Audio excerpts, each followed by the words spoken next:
There is no country the IMF has ever walked into that succeeded. Ghana was in the IMF program, a record almost 9 times. Then this financial system collapsed. Greece, Lebanon, Cyprus, Zambia, Ethiopia. IMF does not come to solve your problem. It was the source of your problem. The moment you allowed them into your financial system. I will tell William Ruto, just resign. The country is bigger than you, and the interest of the nation at this point is that the people have withdrawn their sovereignty from you. And it's not that they hate you. It is just that you don't present the leadership that the people now aspire to. Yeah. You are playing the politics of yesteryears when the people were slaves. Here is a liberation movement. The people are liberating themselves from the yokes. There are people who have said that President Ruto is a Western puppet. Do you believe that, or do you think he's also a victim? He's actually a poodle of the Western world. He's a what? A poodle. Oh. And he's doing everything they're asking of him. He decides to take our Kenyan troops to Haiti in whose interest? It's commercial interest of some Americans, not the Kenyan people's interest. There is no single trade that we are doing as Kenyans with Haiti. So why should we risk our police officers' lives in Haiti?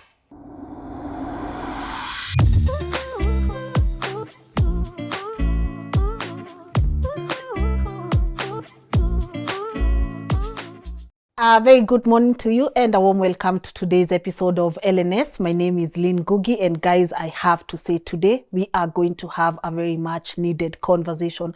And one of the things I've always said on this show is that we need to understand things from a layman's perspective.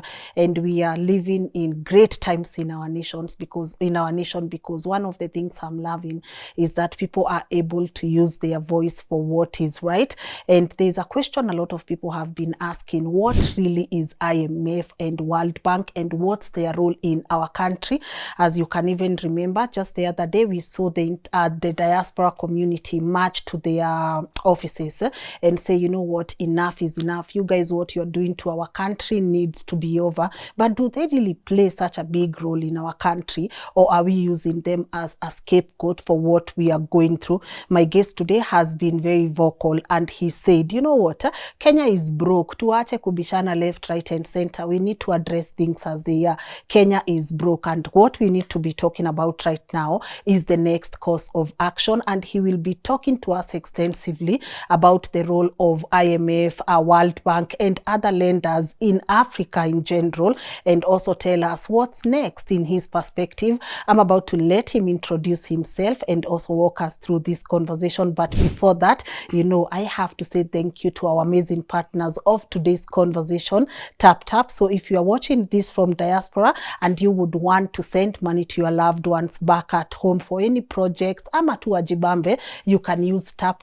Remember, they have great rates, very fast and reliable, and you can use my promo code Lynn and you will be able to get 10% cash back on the figures showing on your screen. And also to say thank you so much, guys. We are heading to 1 million subscribers. We really do appreciate your active participation in our content. Continue watching, continue sharing, continue commenting, and I love that we are having thought-provoking conversations together. And also to say thank you to my team who gets to put this work together. I have often said, you see me in front of the camera, but if I was to pan these cameras uku kwa baka, you can be able to see it takes an entire village. So thank you so much, and also to our amazing producer Edwin for putting this together. I do not take your role for granted. And now, of course, without further ado, please allow me to let my guest today introduce himself. Sir, good morning. Good morning. How are you? I'm fine, thank you. I am tempted to say something, but let me not.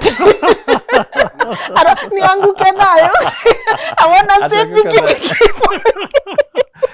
Piki ponki pakamielo disco. I want to say it, but I'm trying to be really professional. That has become my trademark. Yes. My name is Willis Otieno. I'm an advocate of the High Court of Kenya. But nowadays I style myself as a social activist. Yeah. And the people of Kenya have given me the name Piki Ponki. So I own it. Yes. Because it summarizes the state of the nation today. We are doing things in a topsy-turvy manner. The unusual is the usual. and the usual is unusual. So I'm glad to be with you and to shed more light on the state of the nation. Good. Yes. I really do appreciate you taking your time. It's been long overdue. We really wanted to have this conversation, and we said we'll wait until time is right for us to sit with you. But how are you feeling about Kenya right now? The current, political atmosphere, where we are as a nation. How are you feeling? I'll say that the state of our nation is perilous. But of import is that the people of Kenya have now reclaimed their voice. For the last 60 years, we've been slaves to a political system, an economic system that draws blood out of us to feed itself. And that is why the nation today, as it's set up, it is not working for the people. It's working for other interests. Whereas the people who have to toil, who have to work hard to feed that system. And I'm very proud of our people that for the first time, regardless of our tribes, our age, our whatever biases, we are speaking on the people's agenda. We are saying this country must make meaning to all Kenyans. And the bravery that you've seen of across the entire country, people coming out and even in the face of hostility from the political system, they're not backing down. And they're not asking for more. They're simply saying, we want the following, and it's accountability. It's about people's interest. It's only in Kenya where you find someone who was almost bankrupt last year, joins government this year, and is able, within 1 year, he's bought a parcel of land worth 100 million. He's bought a house worth 200 million. He's wearing clothes, his body alone. He's wearing 5 million shillings when he walks out of the house. Yeah. And we know what his salary is. So when you ask yourself, how does he make this much money? And he has no business that he's doing that you can say. Even if you asked him to bring your returns, your tax returns, you will not find a declaration of that income. But his worth is almost, in less than 1 year, almost 1 billion Kenyan shillings. Whose money is that? Our money. That is your money. When you go to buy bread in the shop, you're paying VAT. When you buy fuel, when you even use a boda, because every Kenyan contributes to the kitty. Every Kenyan participates in raising money. And why they put that money in a pool is for the money to be used to their benefit. But what we've witnessed is that once that money is collected in a pool, that political group sits down and starts cutting the cake to their benefit and to the disadvantage of the poor Kenyan. Then they come down to that Kenyan again and ask him, now produce more. This Kenyan has been harmed, he's been hurt, he's not benefited from the money that he collected last year. You're now telling him to give me more. Now, you are coming to the Kenyan to give you more, to feed your greed, not to serve him. And I love it that our Kenyans have said no. Yeah. And for the first time, things will never be the same again. Our politics will not be the way it has been. It will be about the people. And we're in a very good era. Actually, I compare it. The last time that the world was in this space was in the 1700s. And we got the American Revolution, the French Revolution, the Asian Revolution. It was also the age of the Industrial Revolution. We are witnessing again an uprising across the world of people saying, no, enough is enough. Let us have governments or leadership that is about us. And I draw a parallel to what is driving this narrative. It's the technological revolution. It is not about people going to political rallies or being paid to come out. Yeah. It's just somebody writing on his Twitter, on his X, on his Instagram, TikTok, and their voices are being heard, and they're able to mobilize to face this monster that has always put us in prison in all these years. So it's an interesting times. And let me also say this. As part of the problem is how the tax is used. But something interesting that we need to understand is that if you look at how much has been borrowed in your name, you've actually paid 60 years of taxes in advance, which they're using. So this system has not only enslaved you, but has also enslaved your children and your children's children. Generations. So 60 years of tax has been taken. Why do I say 60 years of tax has been taken? Because debt is tax in advance. Because it's your tax money that is used to pay that debt. So even if you pay that tax next year, part of it will go towards settling the debt. And then you ask yourself, What was that debt taken for? And let's understand this. The starting point in Kenya, if you look at our constitution, the chapter on public finance, it's very clear. You must come up with what is called a balanced budget. And all monies that Kenya government receives, all the money, be it tax, be it debt, be it levies, charges, must find its way in a consolidated fund. So you bring all the money together. Yeah. Unless you specifically exclude a particular levy. So you can say, for example, the roads maintenance levy is a levy established under the Roads Act. We've set up a fund so that we take the money direct to that fund. Yeah. So we are clear. What did these guys do? And once it goes to the consolidated fund, for you to remove it, the people of Kenya, through their parliament, the days when it used to work, will sit down every June and pass what is called an Appropriations Act. Okay. Appropriations to remove the money. So the Appropriations Act will set out, these are the revenue estimates that we are going to receive. These are the appropriations, expenditures, how we are going to spend the money. So we are going to spend this much to pay salaries. We'll spend this much for operations. We'll spend this much for development. So we are building a road from Nairobi to Mombasa, for example. This is the amount. And of this amount, we are going to use tax revenue. 60% finance will be tax revenue. 40% we are taking a loan. And you identify who that lender is that is going to finance the project. It. What did these guys do? They went and decided to open an avenue for them to go and borrow money in your name as a Kenyan, and then exempt it from coming into the consolidated fund. Wait, what? Yes. They amended the PFM Act, Public Finance Management Act, in 2013. So all this thing was designed. Kimani Chungwa is the one who moved that motion. I mean, Aden Duale is the one who moved that motion. Kimani Chungwa was the chair of budget. Yes. And they said, from the constitution says you put all the money in the consolidated fund. Then they say, no, for external loans, you can spend this money to pay financial arrangers, insurers, brokers, legal counsels, so many other players. So I can go into Europe today and I say, I'm the President of the Republic of Kenya. I want a loan. Then I'm given a loan. Now, don't send that money to Kenya. Send it to this foreign account. I'll give you an account. The same people of Kenya had said, if you borrow money, you can only borrow money for development, to finance a project.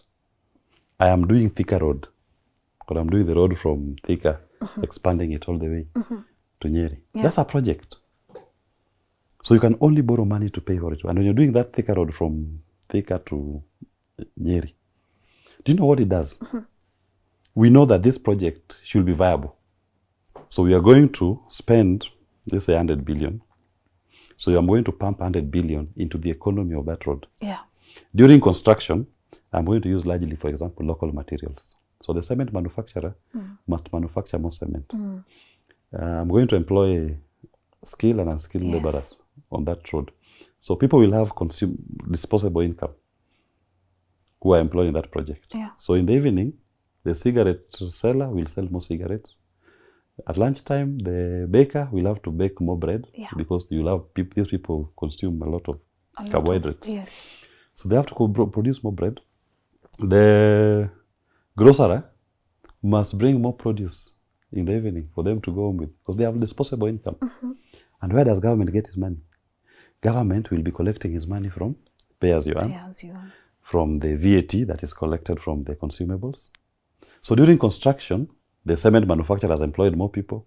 He's selling more. He's paying more in corporate tax. He's also paying more in pay-as-you-earn. So during construction, this project will be paying back government money. Then post-construction, because look at a project in terms of its viability to government.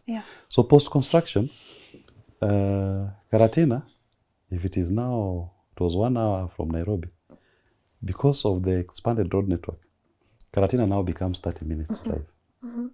I live in Nairobi in an apartment. I say, why should I live in a scorched apartment in Nairobi? So I can as well go and buy 5 acres in Karatina. Why not? 30 minutes I'm in the city. Yeah.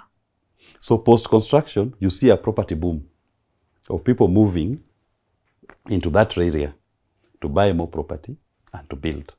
So the stimulus effect I was telling you about continues because you're going to earn more in stamp duty as government. You're going to earn more in terms of what the construction workers, the material that they're using, because they're going to spend. Yeah. And you see your coffers expanding. But what these guys did was this. They go and take a loan in your name. The money is stashed somewhere in Qatar or in Cayman Islands. It does nothing. But you're coming back to the same Kenyan people to collect taxes to pay that loan. That money never landed here. It's never stimulated anything. Okay. Let me put a stop kidogo, because now this is where we really need to understand things from a layman's perspective. You've said our constitution clearly stipulates that we only get loans for development purposes, yes. right? So let me bring now IMF and World Bank, not the domestic lenders. Yes. Let's talk about IMF and World Bank. They are the ones on the spot right now. If today I say I need to go get, first and foremost, who is supposed to go get a loan on behalf of Kenyans? Does it always have to be the president? Started this way. The president is an employee of the people of Kenya. Yes. He's a servant. He's not a monarch. He does not rule by fiat. He is a president because the people of Kenya, using their constitution, have made him president. Yes. So anything he does must be within the parameters of the law. So if he goes to borrow, IMF and World Bank have a responsibility to ask him, where do you draw the authority to come and borrow this money? Good. That's what they should ask him. Then they ask him, what does your law say about borrowing? They should be able to point out, even them on their own, they should be doing their own due diligence to find that Kenyan law only says you borrow for development. And that borrowing must be approved by the Kenyan people. So Parliament must approve that money that you want to borrow. Yeah. But what we've seen happening, World Bank, for example, World Bank only finances development projects. IMF does what they call budgetary support and to show up a currency. Let's speak on World Bank. Kenya government says, we want to do this project. Then World Bank disburses the money. Like in most counties, I'm sure people have seen these urban renewal projects. That's a World Bank funded project. But at least on that one, the World Bank is doing the disbursements direct to the contractors themselves. Okay. But in some instances, they give money to the government. Then once they give the money to the government, as the controller of budget was saying, sometimes you received money for a particular project from the World Bank. It was to build a road from Nairobi to Mau Summit. Yeah. They decided to use this money, allegedly, to pay recurrent expenditure, to pay salaries, per diems, and allowances. World Bank should have a responsibility to say, no, whatever we borrowed, we lent you, we got your parliamentary approval. It was for this specific project. And the drawdowns should be as the project is being implemented. But there seems to have been, somewhere along the way, this order seems to have been abandoned. Money comes, whatever it's used for, we don't know. Then you go to IMF, that offers what the so-called budgetary support. What is budgetary support in our constitution? Because we're a country of laws. Our budgetary support should be limited to we achieving a balanced budget. And our balanced budget is that these are our revenue, what we estimate to collect from our people. These are our expenditures. In fact, the Kenyan people hope in their laws that we should never live beyond our means. So if your budget is not balancing, to achieve a balanced budget, if it's not balancing, then you must start by cutting down. And cutting down may even mean don't do any project. That is why we are saying you only borrow for project finance. So you're now being told IMF is offering budgetary support services. In the scheme of our laws, where do they come in? Because we didn't anticipate at any point that we should be living beyond our means. We should at all times be living within our means. You're saying you've only collected 1.6 trillion. Your budget should not be more than 1.6 trillion. If it is more beyond 1.6 trillion, you are saying I'm to do this road worth 600 billion, and I'm going to take a loan from A, B, C, D. Or if you can't get the loan, then don't do the project. Maintain the government the way it is, because we had anticipated that we should never find ourselves in a debt trap. But we are seeing IMF giving money. And as they're giving money, they come with conditionalities. And in the IMF book of conditionalities, which they have used over and over in all countries they've been to, number one conditionality is normally this: remove all subsidies. That is why you saw the fuel subsidy removed. They want to say they want to feel the market should determine the prices. So they first remove subsidies. They go for university education. Government has been subsidizing university education. Remove those subsidies. That's why you're seeing crazy fees being slapped on our poor children. Yeah. Remove Edu-Afya. Remove. So everywhere the government has a subsidy, remove. Remove. Linda Mama. Linda Mama, toka. Remove. But you ask yourself, in our laws, where do we anticipate IMF coming in here? Because it's a foreign lender. If it's going to support our budget, it should tell us, are you supporting recurrent or development expenditure? We anticipate our recurrent expenditure should be met with our own money, what we collect. If you are supporting development project, IMF does not fund projects. It's World Bank that funds projects. So IMF should not be anywhere near here. So what they're doing, they're giving government money to run. They're the ones now, so to speak, sustaining the Kenyan government. Because they're giving the Kenyan government money illegally. And it's not free lunch. It's a loan. We will pay for it. So which project are they funding? None. Which recurrent expenditure are they funding? We don't need them to fund recurrent expenditure. The only time by the I should add this, that our laws allow for borrowing for recurrent expenditure is only for what is called in the short term to address liquidity issues. Like you need, and it should not be more than 5% of the previous year's revenue. So Kenya government, if you take 5% of the previous years, she will never borrow more than 90 billion. Only 90 for recurrent expenditure. And it should be liquidity, short term, it's paid within the year. So I'm taking this loan, maybe I need to pay some cash quickly because government collects money every week. I'm facing just a cash challenge today. So you can go borrow to settle something, but within the year, that money should all be paid. And Central Bank of Kenya maintains an account, the overdraft account, for that purpose. But now IMF is running the show. They're coming with the conditions. Number two condition in IMF list after subsidies is normally privatization. Privatize. Let the market decide. When there's talk of privatization, for example, now they say go and privatize JKIA. Is that true, by the way? Of course. That we are looking into privatization of JKIA? That one is there. It's not even an IMF thing, but it is the Adani Group. Yes. They are attempting to give them the contract to take over JKIA. What was wrong with JKIA under KA? JKIA has been making, it's not insolvent. It's able to meet its needs. It's able to run the airport efficiently. What we needed, which they did away with, was to expand the terminal, build a new terminal. And Kibaki, by the time he was leaving, had already passed all that, even signed a contract. It was worth only 55 billion Kenya shillings to build a new airport. I'm told now the figure they're talking about there is almost 200 billion.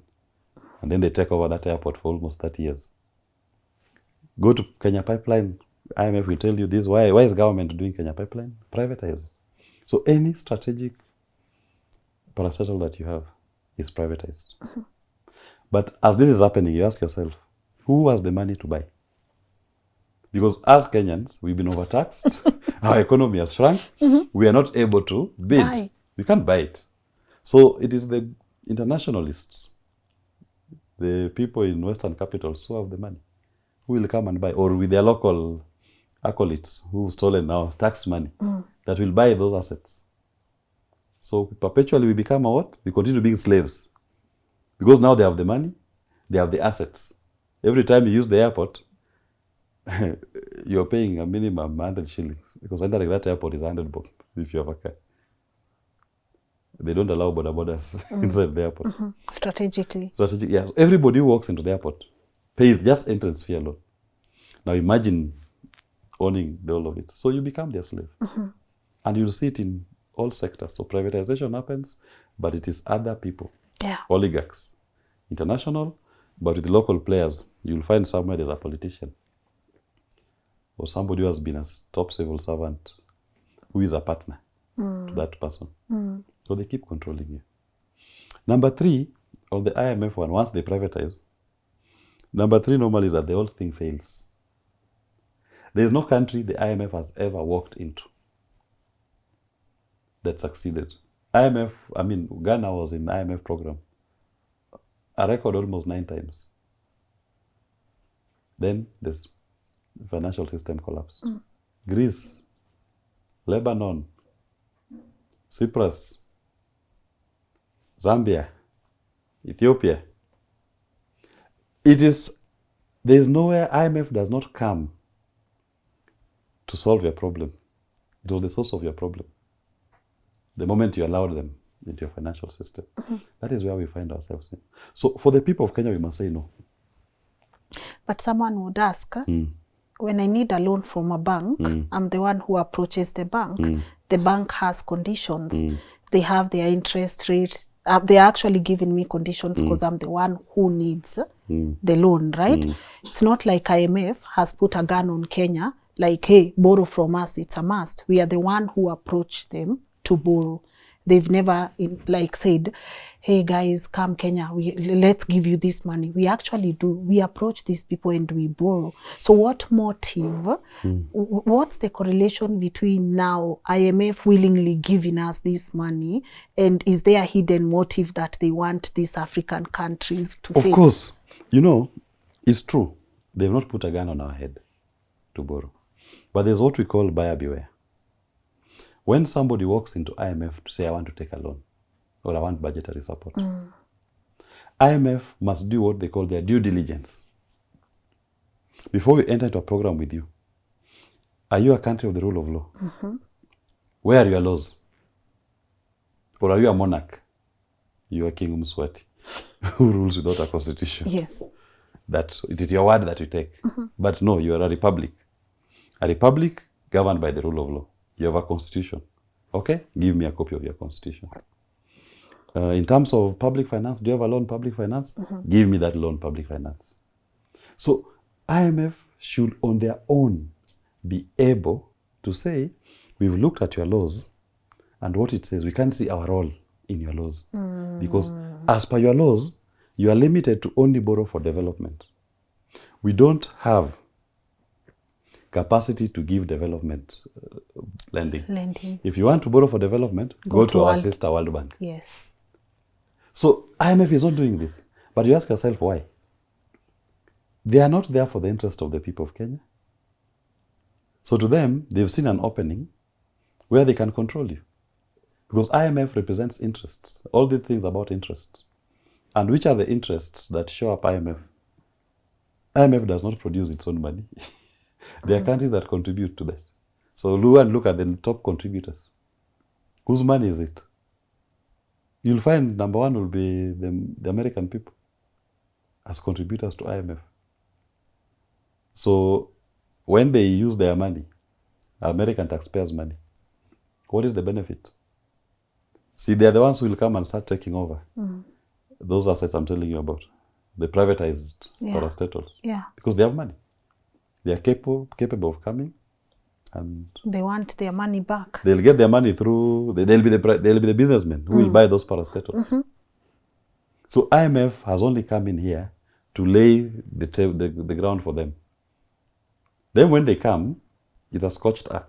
Then they come to burn. Then the rescue mission will be the profiteers who are from the capitals that fund IMF. You will not see a Kenyan being considered to buy a JKI or Kenya Pipeline. Tell me, there will be no Kenyan directly. Because the amount you'll be quoted for, there's no Kenyan who has that kind of money. And even if you had, you will not be considered in the room. Because the terms, the people who are setting the terms, will now be the IMF. We've actually surrendered our economy It's now their economy. It's now their money that is running this economy. So everything will be done to the advantage of the interests that they represent. And they don't represent African interests. They don't. It is the people who put money in that program. And which countries do they come from? And if you think that they work for the interest of the people, tell me one country that IMF has done a program that turned out successful. So you ask, then why do we still go?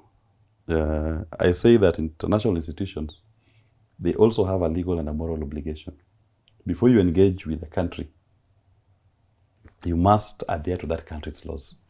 You must respect that country's laws. You cannot just say that because he's the president who has appeared before me with his finance minister and attorney general, they have the authority of the people. No. These are not the owners of the country. These are servants of the country. Just like me today, if I have shares in Safaricom, I cannot just walk into a bank and say, I want to take a loan in the name of Safaricom. They'll ask me for a memorandum, a board resolution that approves the taking of that loan and that appoints me, for example, as the nominee to represent the company in those loan negotiations. But these guys don't do that. So we are saying the president just walks in and he says, I need a loan, and they give him a loan. Yes, they give them the loans. They don't do their due diligence. Because if they did their due diligence, they'll find that IMF has no role in Kenya. In our fiscal structure, the way we've done our PFM Act, before during the Moi days, before the 2010 constitution, maybe because it was open, we didn't have restrictive laws, they had a role. Yeah. But in this new order, Kenyan people are very clear on their budget. They're saying, this is how you make a budget. And your budget must have revenue and expenditure. And the revenue, it specifies where it should come from. Revenue is tax revenue. That is why you have a finance bill, what we've been fighting over. Yeah. That's a tax-raising legislation. We are going to raise VAT from these areas. And we're increasing it by this much. Fuel before didn't have VAT, now it became VATable, 8%, now it's 16%. So if you're consuming this number of liters of fuel in a year, if we increase VAT to 16%, we know now our estimates will collect this much as revenue. So every sector, government can tell you, this is the revenue. Then at the bottom they say, these are revenue estimates from local tax. Then we go to what they call appropriations in aid. That is money that, for example, you pay court filing fees, you pay for a government service, any government service, printing of IDs. They know appropriations in aid will raise this much. That is revenue. That's the money you have. Then they go further and tell you, now we'll take loans. That's a revenue. We'll take loans worth this much. So that is the revenue side of government, of the budget. Then you go to the expenditure side. The money we are going to collect, this is how we are going to use it. There is nowhere that you can see anticipated IMF's role. Because on our development, we've specifically said development budget, you must get parliamentary approval, number one, and it can only be to finance a project. So IMF should be telling us, which project are you funding, which project are you financing, and where did Parliament approve that project? Yeah, but then... So it's not there. Does that mean World Bank is safe? World Bank to an extent is safe, to the extent only that they can show which projects they're funding. In fact, our problem is not even largely World Bank. Because World Bank, even them, they are a bit strict. Even if you find the World Bank supports a project. In most cases, World Bank, by the time they go through the approval processes and the drawdowns, they are a bit strict. Our main problem is in the IMF and these domestic banks, how they lend to government without following the law. Talk to us about the domestic banks. So I've explained that borrowing should only be for development. Yes. Now, government borrows from the domestic market through what is called treasury bills and bonds, which are issued every so often, every week or two. You find them floating there. Yeah. Now, that is government going to buy bonds. They float bonds in the market, and the banks, they're the largest purchasers. Normally it's banks, pension funds, SACCOs, or even individuals. But the number one people who take up the bonds are usually banks. So I'll focus on domestic banks. Okay. Now, domestic banks, number one, are driven by profit. They don't care about the interest of the people of Kenya. A bank, you're a businessman. You want to make money. So government comes to you and say, hey, I want 20 billion Kenya shillings. Okay, you want 20 billion?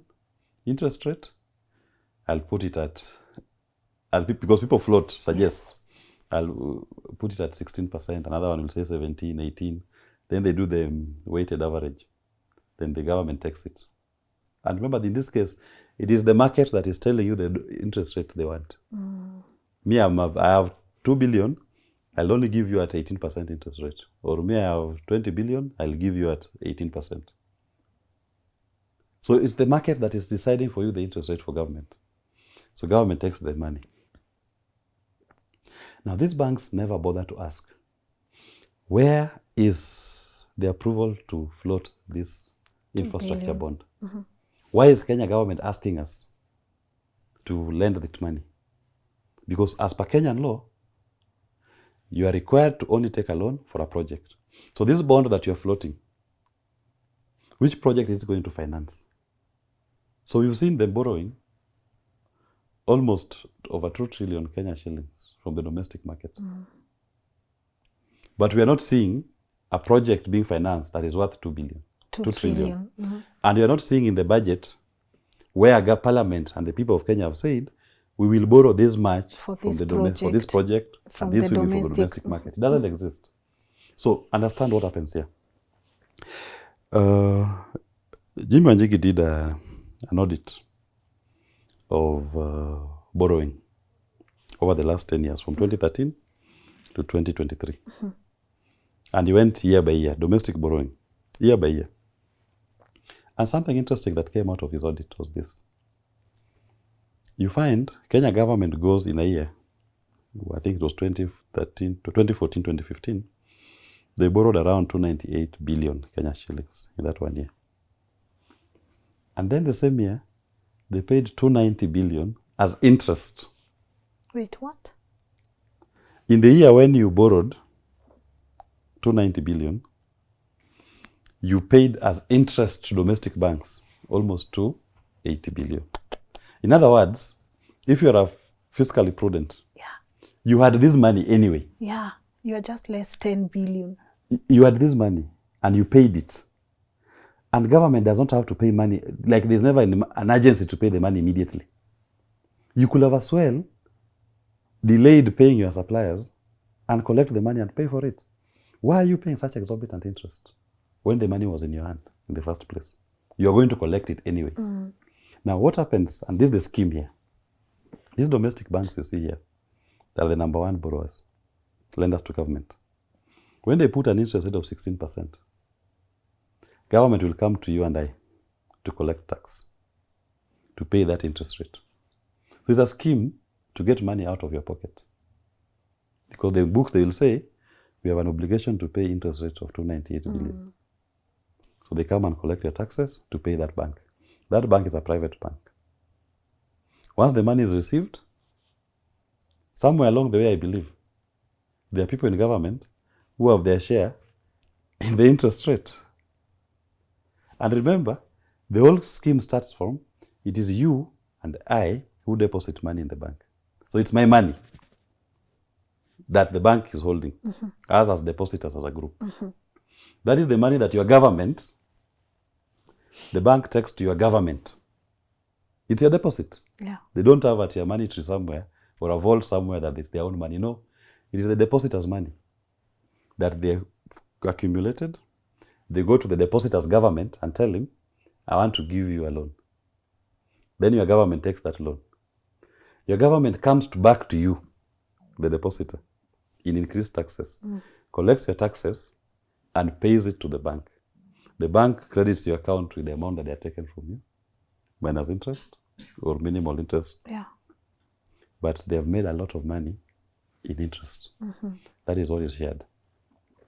And in over 10 years, in that audit that Jimmy did, he was able to show that if you just take all the revenue we collected, so write down all the revenue collected in 10 years, 2013, 2023, last year. Our revenue was 13.3 trillion. That is money Kenyan people collected as revenue. Then you go to expenses. They call it a balanced budget. You go to all the expenses minus debt in the same period. Our expenses were only 14.7 trillion. So it meant in the 10-year period, you take the 13, which was your revenue, and the 14, which was your expenses, your deficit, what you ought to have gone to borrow, is a trillion. It was only a trillion, 1.3 trillion. But how much did they borrow? 7.7 trillion. That is where the mischief is. So it meant that somebody borrowed almost 6.4 trillion more than was necessary. And to what end? Which project did it finance? And the bulk of that borrowing is now what you see as domestic bonding, lending. Number two area again that I must mention, so I don't lose it. We've now gotten into this new world of called syndicated loans, the Eurobonds. International banks, but doing the same thing our domestic banks are doing. Even them, they're just floating to government loans at crazy interest rates, and the Kenyan people pay. So this all set up, as things stand today, has guaranteed you that you have taken loans, because if in 10 years, your deficit was only 1.3 trillion, but you borrowed 7.7. You guaranteed that if it took you 10 years to have a deficit of 1.3, but you've borrowed over and above that by 6.4, so you've taken a loan of almost 60 years ahead. You've borrowed 60 years ahead. So you're a slave for the next 60 years. Unless you gather the courage to confront this financial system. And you tell them, no, wait a minute. This loan that you said you gave the people of Kenya, us as the people who pay for this loan, we said our loaning is only for development and it must be approved by Parliament. Show us the parliamentary approval. Number two, show us which project it financed. If you can't show us, we'll tell you we are not paying it. Because it's an illegal debt. It's an odious debt. So we default. We don't default. We declare it odious. We don't even default. We say it's illegal. We say we don't know it. We don't know it. See hata defaulting. No defaulting. Tuijui. Hatuijui. Because even the bank has a duty. The bank has a duty to do its due diligence. When they are lending. Yes, even you today. Kwanza, that process is the most tiresome. You are taken through a rigorous process. Yes. They are asking, you said you are Lynn, give us a copy of your ID. Good. Give us a copy of your salary, your pay slip for the last. They'll even call your employer to confirm if indeed yes. you work there. Yes. That is what is called due diligence. By the time your loan is approved, the bank knows you in and out. So not only are we saying that we don't owe IMF anything, we are also saying we don't recognize. We don't owe the local banks that have lent to Kenya government. Even the local banks. Yes. This is not just an IMF issue. Even the local banks. Even the local banks are affected. Because they've given money illegally. Because if you put them to task, they can't. Just put PFM Act here. Put Section 15 is here. Yes. Says you only borrow for development. And number two, you must get parliamentary approval. Call all those lenders and ask them, show us the parliamentary approval for this loan. Show us which project it financed. They will not show you. And if we are a country of the rule of law, why should we pay? That's not our loan. Hey. You people went and played games with officials. You decided to ignore the law. Why should it now be our obligation to now accommodate you for your financial malfeasance? We should say no. To deal to na World Bank. World Bank too. Now wengine. There are some other loans which are legitimate. Those ones which you'll find, for example, Africa Development Bank, AFD, JICA loans. And if you look at the Appropriations Act, you'll find them identified. This JICA, they are supporting the development of this road. They are going to finance it. It's there in the Appropriations Act. Yes. World Bank is funding this project. It is there. All those are documented in our Appropriations Act, which is taken to Parliament, and Parliament votes to approve. So anybody who is not in our Appropriations Act, tunalenga story. We tell you we don't know you, and we can't pay, and we won't pay. This thing has been done in other countries. In fact, the last that I followed was Malaysia, and Mozambique. In Mozambique, they had what they were calling the tuna bond. That time when Kenya was floating the Euro bonds, Mozambique, they decided to float tuna bond. $2 billion US dollars. Kenya Euro bond that time, again Euro bond, $2 billion US dollars. Same concept, same lenders, international banks. So they go and take money in the name of the people of Mozambique. And the money does not land in Mozambique. What lands in Mozambique is the obligation to pay a loan, not the money. The obligation. The obligation to pay is what they take to the people of Mozambique. Yeah. But now you have this loan of $2 billion US dollars. Can you pay it? So some people go to court in Mozambique, their constitutional court. They sue the Attorney General, even their parliament. And they're saying, wait a minute. As per our laws, we only pay for our loaning, you must get parliamentary approval. Our parliament never approved this tuna bond of $2 billion US dollars. Surprise, surprise. Their parliament was saying, no, we must pay. The Mozambique government is a sovereign government. It must pay its loans. People said, no, you parliament yourself never approved. How can you ask us to pay for it? And their court said, I mean, this is common sense. There was never approval. The money didn't come in to Mozambique. The Mozambique people have no obligation to pay. It's an it was declared an odious debt, $2 billion US dollar.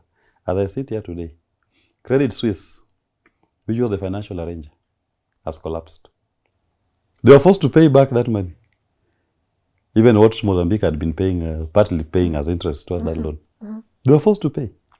That bank, Credit Suisse, has collapsed. There are people from the bank, Credit Suisse, who are in jail. There are people in Mozambique, including the former president's son. He's called President, the one who was there before President Misuse. The son is in jail. The finance minister is in jail. I think he was in exile somewhere in South Africa, but they've repatriated him. The head of intelligence is in jail. Because people are being asked, what were you doing? You went and took money in the name of the people of Mozambique without following the law. The people of Mozambique will not pay, and they didn't pay. So also our Eurobond. If you trace Eurobond, the Eurobond 1, there have been 7 Eurobonds, but let's take Eurobond 1 of 2014. That Eurobond, $2 billion. $1 billion you can trace from JP Morgan all the way to central bank. Part of it, illegally again, used to settle a loan that Kibaki had taken. And part of it, you trace it in our accounts. That is $1 billion US dollars accounted for. But there's $1 billion US dollar. You can see it coming from JP Morgan. But if I show you the SWIFT, it is redacted, blanked out. You can't tell which is the receiving account. You don't know where the $1 billion US dollar went. All you see is the obligation on the people of Kenya that you have a loan of $2 billion US dollars. Why should we pay that money? In all fairness, we should tell JP Morgan and if they were the financial arrangers of Citibank that we are sorry. That money, number one, when you floated the Eurobond, you didn't follow the Kenyan laws. Number two, you didn't fund any project. Why should we pay for it? Tunaruka deni. Dawa deni si kulipa, ni kuruka in this instance. IMF, what can we trace and what can we not trace? IMF, the problem with IMF, when they tell you they're shoring the currency and providing budgetary support, we should just ask them to give us the list, how much, the schedule of payments they've made on behalf of the Kenyan people, to confirm how much it is. And we tell them, IMF, we are sorry. If you are paying people's salaries in Kenya, we are very sorry. We don't have an obligation to pay you. Because as it is now, there is no publicly available information as to how much money the IMF has expended. Why is there no such transparency? And you see, that is the problem. In our constitution, Article 10, it sets out the principles of government. One of them is transparency and accountability. IMF cannot just walk into Kenya without following our laws and then committing us on a loan process that we don't, a financial system that we don't know, that does not follow our laws. So now we have an obligation to pay you. You are expending money in our country. On what basis? Why is IMF spending money on Kenya? So why should, and if they were genuine, why can't they make it public that we are giving Kenya this much money and this much money will be used for this particular purpose? If Kenyan law says you cannot give us money for recurrent expenditure, we don't have any provision in our laws that says you can help show up a currency or provide budgetary support services. We don't have it. IMF should have told the Kenyan people, go and make your laws Provide for this. A provision for this. It. Yeah. This doesn't exist. In our Appropriations Act, it doesn't exist. Okay. So why should we entertain them? Let's talk about the countries that have said, wamekatalia, wamekataa, they've said we are not paying. Mozambique. Let's talk about countries such as Ghana, Malaysia. Ghana, what they did, in fact, Ghana is an interesting one. Ghana didn't refuse to pay. Yeah. What Ghana said, they said they are going through what is called a debt distress exchange. Two default too. But they decided to give it a new name. Debt distress exchange. Okay. Now, debt distress exchange meant this. For Ghana, luckily, they targeted the domestic market. So they told the bondholders, now you are holding this bond. It's worth how much? It's worth 1 million. Interest rate is how much? Interest rate is 14%. Come into the room. So the bondholders enter the room. Now what we are going to do, your bond is worth 1 million. Okay, we are giving you a haircut. Yeah. We are reducing the figure. Your bond is now worth 700,000. We've taken 300 as government. The interest rate was how much? 14%. No, we'll pay you interest rate at 3%. And we meet in 3 years. Take it or leave it. So it's an exchange. Debt distress. It's a distress exchange. Now, if you had 1 million shillings, number one, the value has gone down to 700,000 because government is now saving the 300 to show up the economy.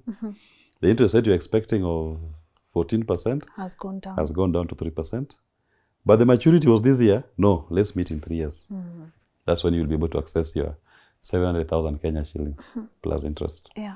So it was an exchange. And it's still an ongoing process. It's painful. They managed to try to maintain, to avoid having super inflation. But it's a painful process they are going through. So the bondholders have lost money. They've actually lost money.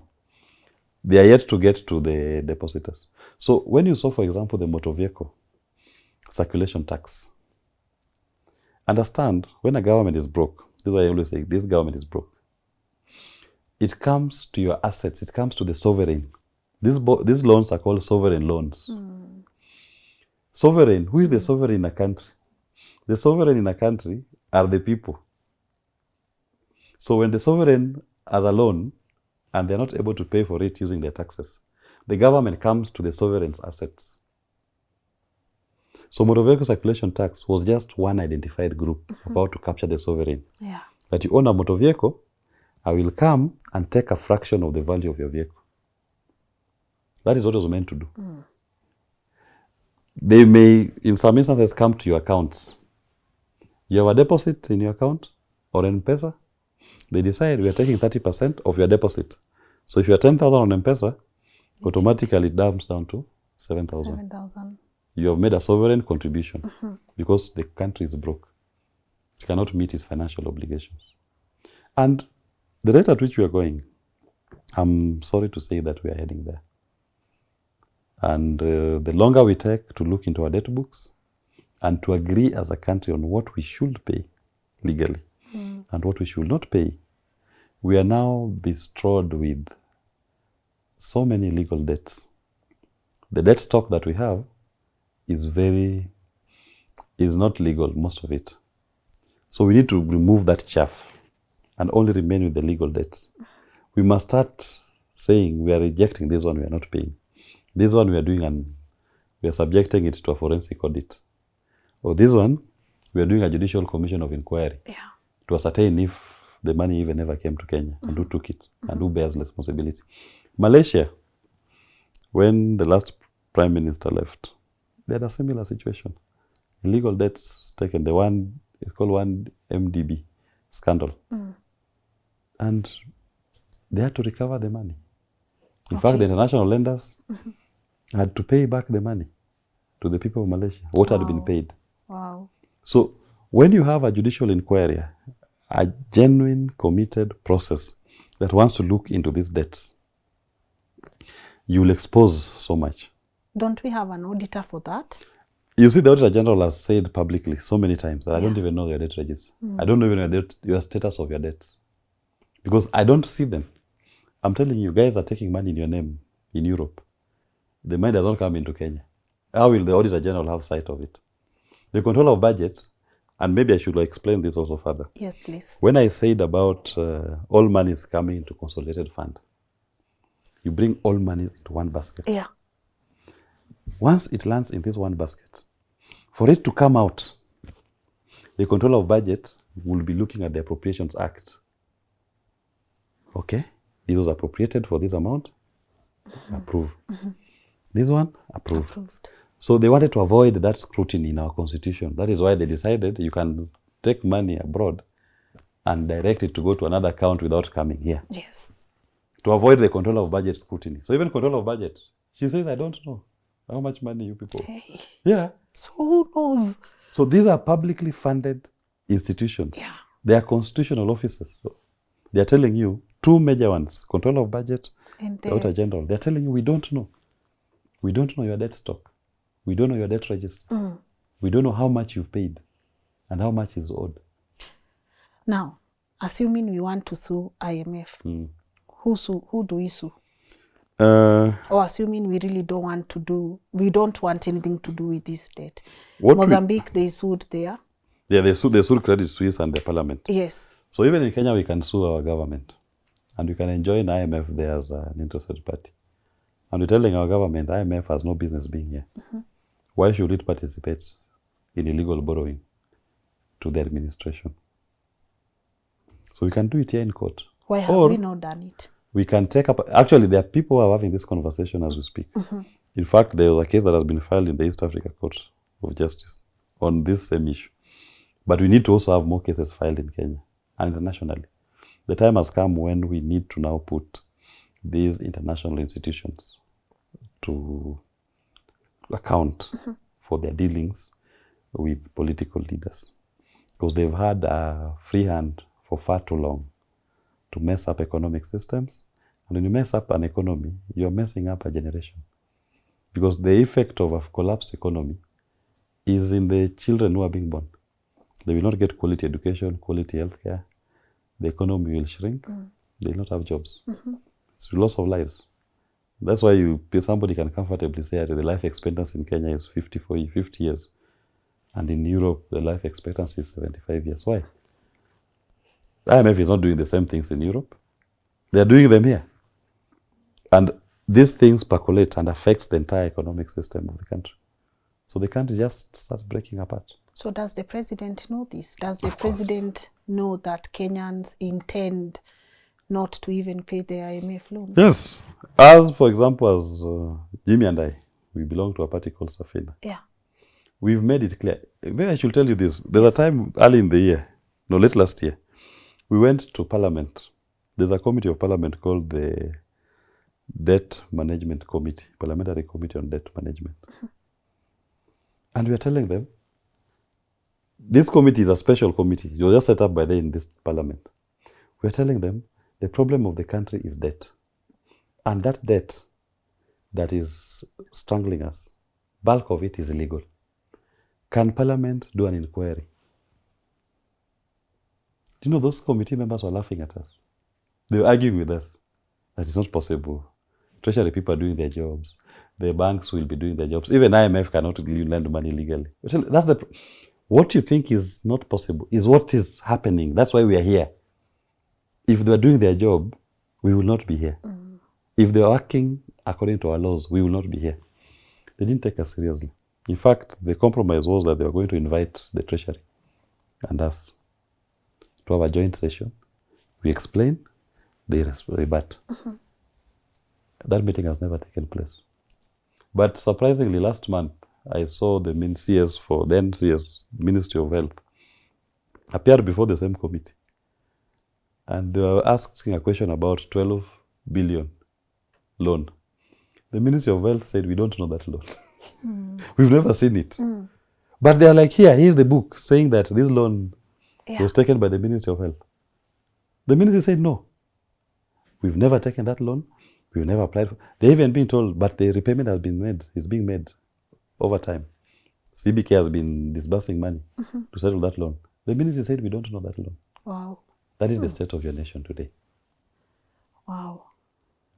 Can that be continued? I believe where I sit, it has come to an end. It was a Ponzi scheme. All this was a Ponzi scheme. And with every Ponzi scheme, there is a point of collapse. Once you saturate it, it has to collapse. So our Ponzi scheme has reached its saturation level. So it has to collapse. And it is collapsing. But worst case scenario, if Kenya decides to go this route, of denying these debts and saying we won't pay, what would happen to our country? Because I imagine we would suffer from sanctions. There are so many things. Yes, there is. What's the worst case scenario? And are we prepared? In the short term, of course, in the short term, there will be pain. No doubt about it. In fact, the pain is coming anyway. The point is, pain is coming because you are going to default. Ruto is going to default on his debts. He has reached the saturation point. 80% of his revenue goes to debt finance. Out of every 100 shillings he's collecting, 80 shillings is paid to these debts. When he came into office, I think it was 66. Now it is 80. So he's going to get to a point where he's going to default. And default brings with it pain. Nobody chooses to default. It's an inability to pay. So you're going to see some debts are going to mature. He will not pay them. Or he will not pay salaries and pay debt. That will be a default. In fact, to the extent that we are no longer paying pending bills, pensioners are not being paid in time. We've defaulted. Only that we've gone for the ones that are not easily visible. Yeah, like the pension. People are having an issue with the pension fund, because pension is a fast charge to the consolidated fund. It's a fast charge. A fast charge means it should be paid as a priority. To the extent that pensions are not being paid, you've defaulted on that liability. To the extent that you're not paying your pending bills, you've defaulted. So default is already here. What we've not defaulted on is just these loans. And I'm telling you, we will default. Now let's come back to if we don't pay, what are the sanctions? I said it will be painful. Because number one, you will come out of the international bonds market. No one will be able to pay you. Will lend you money. So what it means is that in the short term, you must adopt what is called genuine austerity measures. You must come up with policies that are able to quickly show up your economy. You must stop looking at the export market that you're going to import goods. Sorry, you must stop looking at the import market that you're going to import goods. You must be able to show up your local production and be able to go and access the export market as a country. So in the short term, pain. But if you're genuine, you can overcome this by trying to come up with quick ways in which you are able to attract foreign exchange. Because the failure to access those markets, what you're lacking is just access to foreign exchange. So you can. And as we as a party, we've thought about this thing through and through. Is it practical? It is very practical. Because you just live within your means. Period. Live within your means. And then come up with innovative ways that you are able to quickly send your goods, access foreign exchange. But what is lacking normally is political goodwill. People get into office and they want their own comfort. All of a sudden, now I came here driving myself. Now I want to come to Lynn Ngugi show with a motorcade of 10 vehicles. Why? I mean, even if you just came in your own vehicle, you'll still reach the destination. You'll still do the show. But the problem we have is people want to start spending on non-essentials that are not necessary. And they're not focused on which sectors can they spur to boost production. And it speaks to the way our politics is structured. What's the ideology? What is the ideology of Kenya Kwanza? What's the ideology of Raila Odinga or Azimio? These people were campaigned on the premise that there's a big cake here. The problem of Kenyans is how to distribute it. The cake is big for everyone. It's big for everyone. So Ruto says, I'll give Mama Mboga 10 billion, but about 50 billion. Raila says, I will give unemployed youth 6,000. To them, the cake is there. That is what we call demand-side economics. They're about distribution. For you to come out of this thing, you must focus on production. Start from the point of the cake is very small. You need to bake a bigger cake. You know how big that statement is? You know, people always come to power promising the citizens how big the cake is. I'll give you 6,000. I'll give you this. But it's as small as this. It's as small, yes. The idea should be to bake a bigger cake. Yeah. So it should be focusing on production economics, the supply side economics, production side. What am I going to do to bake a bigger cake? So if you asked me, like in our manifesto, we just never got to the ballot.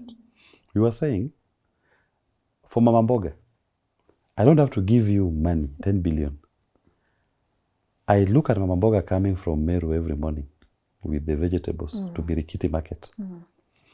At 8 o'clock in the morning, a kg of tomatoes goes for 200.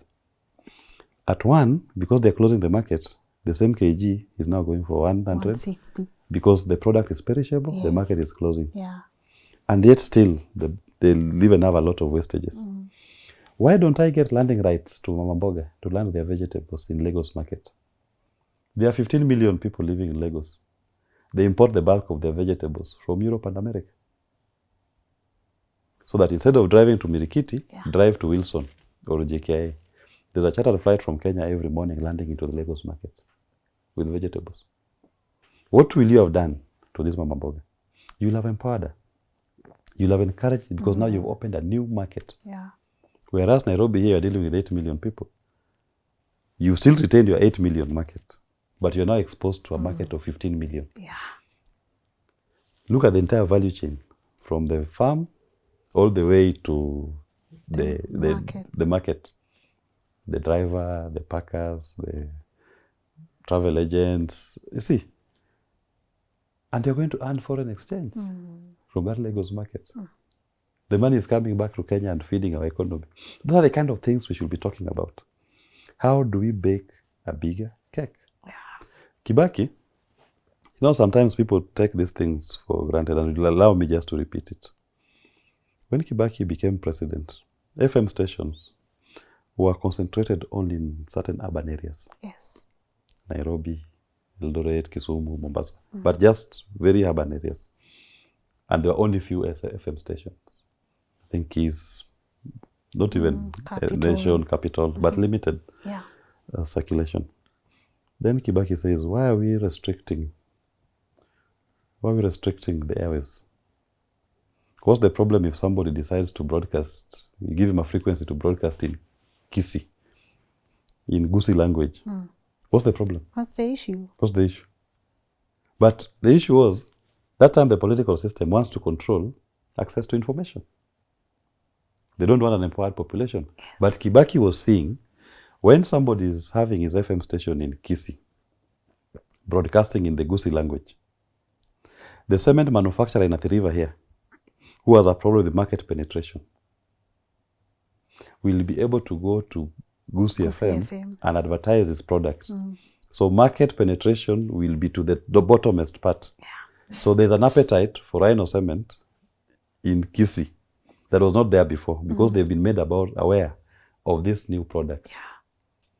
So the cement manufacturer has a larger market to advertise to, even in a local dialect. And they're able to now ask for that product. So Kibaki Himi was saying, these are pathway opportunities for people to produce more, and even government will collect more. So supply side economics is about 3 things. You reduce government presence, less government. Government does not become the driver of economic growth, but the facilitator. It's the private sector, you and I, that should be spurring the growth of our economy. So you remove government barriers. So you removed, for example, that barrier that stopped frequencies. As we will say, for example, right now the largest barrier to Kenyan people to be able to innovate or turn their ideas into innovations is lack of access to credit, capital. Why can't we access capital? We can't accept capital because if you go to the bank today, the minimum rate is 20%. Yeah. Now, if I want to put up a fish farm in Kisumu, and you're telling me at the interest rate is 20%, I want 100 million loan. Interest rate 20%, that's an unperforming loan right there. But why are the banks doing that? Because the number one customer is government, who is lending at 17%. Yes. So why should I risk with Willis Otieno? Who are you? Who are you? You're not a sovereign. No. So remove government from borrowing from the domestic market. Yeah. Now, the banks, they have money. And their shareholders and the depositors need to earn dividends and interest. So the banks will be here begging us, please, Willis, take this loan of 50 million. In fact, we'll give you interest rate of 4%. That is Standard in the morning. Afternoon equity. Evening is cooperative. Yeah? Tomorrow case. And everybody is coming with a lower interest rate. Yes. So you'll find individuals are able to access capital for their ideas. And the individual is spread across the entire country. And people have so many ideas. Yeah. Government cannot conceptualize all those ideas. And individuals have the efficiency, bureaucracy, and the commitment, lack of bureaucracy and the commitment to make sure that whatever idea I have, if I'm going to take a loan of 100 million to put a fish farm in Lake Victoria, I'm going to spend my energy there to make sure the fish farm succeeds. Because I know there's a market. Government has facilitated me to get a market for tilapia in Europe. So this project of 100 million needs to thrive. So I'm going to invest my time and energy, and I've been given capital by a bank at 4% interest rate. Now imagine if we are a million of us doing that. Hey. Ruto decides to do at affordable housing, that we are going to build affordable housing in certain towns.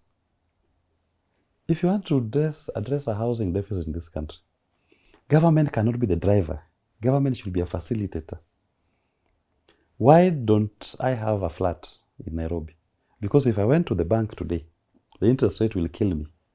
Then the licenses. The licenses. So just remove all of those things. Then the individual who lives in Githunguri is able to say, actually, I can see this population of Githunguri, they are these young men. Huh? Yes. These ones just need one bedroom, bed-sitter, studio, apartment. Gen Zs. Gen Zs need studio. They need and studio. 1 bedroom studios. Yes. Instead of, so I'm going to get a credit facility from a bank, 15 million. I'm putting up a studio here in Rwaka. Our interest rate is only 5%. So I'll do it. Yes. So I'll do it in Rwaka. Somebody is doing it in Tala. Another one is doing it in Nyeri. Another one is doing it in Marsabit. Everybody identifying what is my market, where I am. Yeah. In Bondo, I'm seeing there's a university here. These Gen Zs need this type of hostel. Stylish, well done. You get modern. Yes. So pressure. you are going to get people able to access the market. They're able to borrow from the market because the banks have money and the banks need this money to get out. That is production. Yes. And as this is happening, as you're doing all these your constructions, all these your fish farms, your horticulture farms, government is just sitting there collecting because there's consumption tax, VAT, the people are being employed there who are paying as you earn. So government is just collecting. And whatever it collects, it applies to social services. Yes. And we develop. We develop. And we are good to go. That is what we call supply side economics. So are we saying our politicians don't know this? Are we saying that where we are sitting, our leaders can't put these maths together? You know, it's it's called differential thinking. Yes. If this system of distribution politics, the demand side economics works for them, why should they? I mean, it does work for them. It is what perpetuates them in power. Yeah. Because an empowered, what I'm saying, the supply side, our type of economics, our production politics, what it seeks to achieve is to empower the individual. We are going to create little kings all over the country. Because somebody with money in his pocket is a king or a queen. Politicians don't, your traditional politician does not love people who have money. Politicians prefer when you attend a rally and you're looking up to him because you know he's giving you 100 bob when you're done. But in production economics or supply side economics, it's about you come into a room and you're asking me, Willis, what are you talking about? What is your policy? You've not opened any new market here for the last 5 years. You get, you start discussing ideas, issues. And this is what we are seeing This is now. what we are This is seeing. what we are Yes, this is the witnessing. new Kenyans, area. this is now Yes. what Kenyans are asking. Yes. These are the questions Kenyans now And they are will starting come to with you, ask. they'll come for that meeting and they have money in their pockets. Yes. They'll tell you, in fact, if you cannot change your ideology, we are going to sponsor another candidate who understands this kind of economics that we want. Let's touch about that because we just saw the reshuffle of the cabinet. Then we saw the appointment and we saw same faces here and there. And you know, today in the morning, my producer Auditing was just telling me, I think the reason Kenyans were really angry, it's because they want technocrats. They don't want these politicians leading these CS positions. They want people people who can be able to sit and they have ideas. What do you feel about? You know, in fact, I will not even say that Kenyans don't want politicians. You can be a politician, but with an idea. Look at our independence cabinet. Those were all politicians, but the brains in that cabinet were super brains. Amazing. Look at Kibaki's cabinet, for example. I mean, they were politicians, 100% politicians. What is lacking in Ruto's cabinet, and even now his nominees, is you cannot see what ideology drives the appointments. What informs this appointment? What does this person stand for? What can you say that a nominee has been appointed that you are going to see a future with him transforming that sector? What is the promise in that sector? There's no vision that you can tell any of these cabinet secretaries have of where they want to see the country in 5 years, in 10 years. There's no vision to sell. You know, these people, Uhuru and Ruto, to them, Vision 2030 was a stupid document. They abandoned it a long time ago. We don't know which vision we are running on today. Wow. So even appointments that are made, there's no vision. There's no visionary in the cabinet. There's nobody you can say that he's seen where he wants to take the country. You've been appointed the ICT minister, that we look at you and we say, you have a deep understanding of ICT, that you are going to revolutionize this sector in this way. Because based on what you've been saying before, what you've been proposing, your ideas on revolutionizing the sector, you can't see. There's a pattern people can see. People can see, yes. You appoint Owalo ICT minister and he starts focusing on launching Wi-Fi in markets. I mean, I work with Wi-Fi in my car. Is that something that a minister of ICT should be doing? You see, and I expect my ICT minister to be someone who is already talking about modern technology, AI. And he has discussed AI and its impact on even healthcare. How I'm going to integrate AI in providing healthcare services in this country. What are we going to do in terms of telemedicine? I am going to create partnerships with the Ministry of Health. So that you're looking at technology as a means through which you're going to enhance the value, the lives of people. We don't see that. So there's no promise. Everybody you see there just looks some old tired face that they're just happy to become a minister.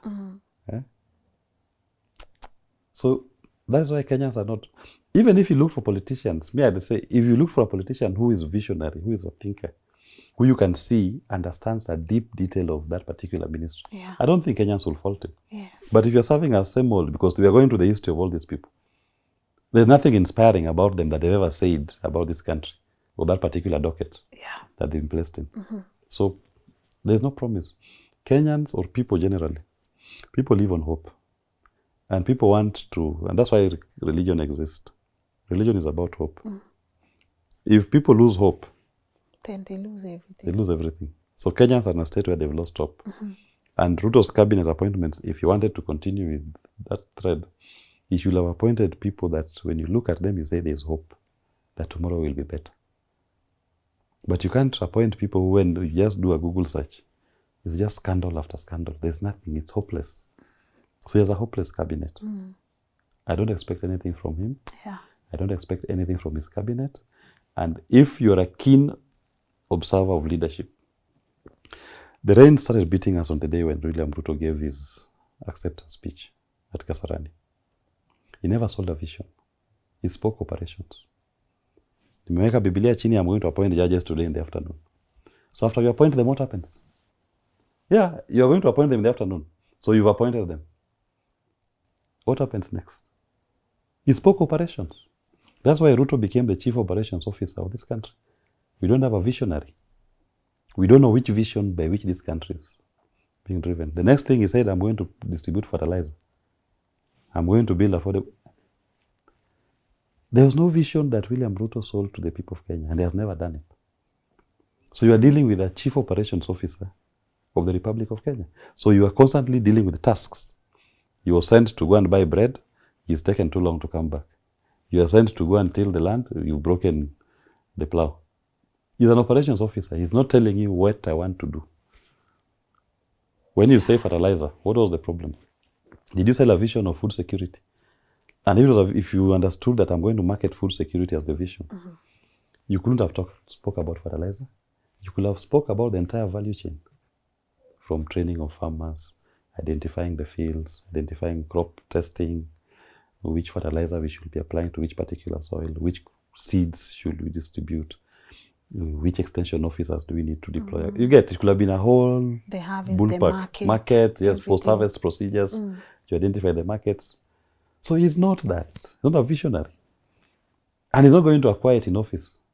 You know, Michelle Obama says, power does not change people. Power just reveals who you truly are. William Ruto was never a leader. A leader is someone who must have a vision that he wants to walk people towards. He is a good politician to the extent that he's managed to get to that level where he is. But now it is exposed. That can thrive for politics, but cannot thrive for leadership.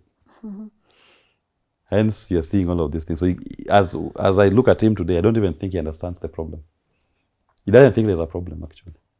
It's us who think there's a problem. He thinks everything is fine. Wow. If you were to speak to him, what would you tell him? I will tell William Ruto, just resign. The country is bigger than you, and the interest of the nation at this point is that the people have withdrawn their sovereignty from you. And it's not that they hate you. It is just that you don't present the leadership that the people now aspire to. Yeah. You are playing the politics of yesteryears when the people were slaves. Here is a liberation movement. The people are liberating themselves from the yokes of slavery. Just allow it. Yeah. In fact, William Ruto will go. Going, he will go. The question is, how long does he want to protract it? And how messy is it going to be? They've now killed more than 60 Kenyans.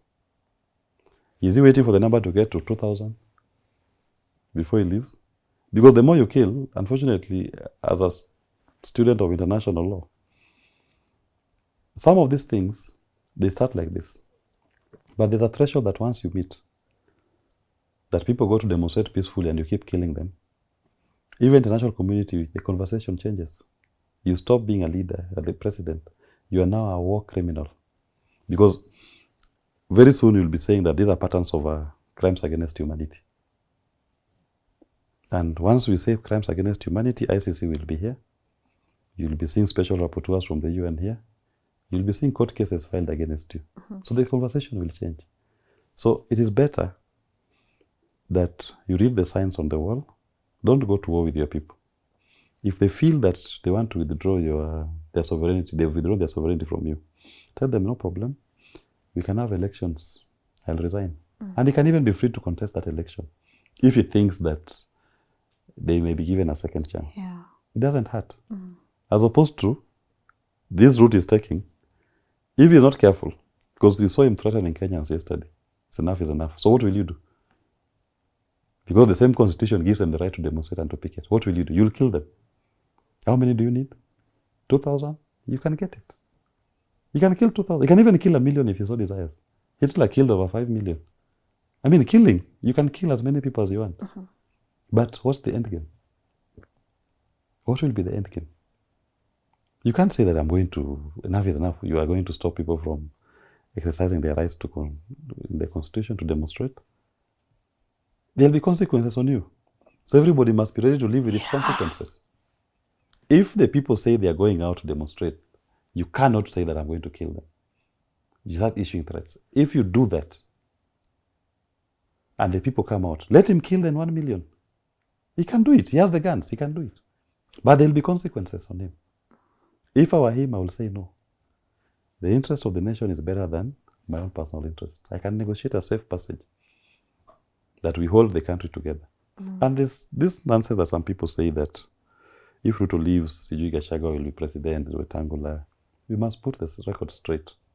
The Kenyan people are rejecting the political system. They've taken sovereignty in their hands. This crisis will end with an election where you'll ask everybody to go to a ballot and donate back their sovereignty to whoever they desire. And William Ruto is free to contest that election if he so desires. Because you must have a process where people send back their sovereignty or part of it to an elected representative. So Parliament was breached. The people who led us to this crisis was Wetangula presiding. There's no way you can going to tell me that people will accept that in our constitution Wetangula should act if Ruto and Gachagua are not there. Gachagua was in the cabinet that caused this pain. Ruto was the chair. So they cannot be the solution. They cannot be. They all must leave. Allow the institutions, just to address the point that some people say, okay, what happens in the interim? We have a judiciary that is manned. We have a police service that is manned. We have a civil service that is manned. We have an army that is manned. We have so many institutions. The heads of these institutions can sit down and decide that, okay, we have this vacuum. Let's convene as heads of institutions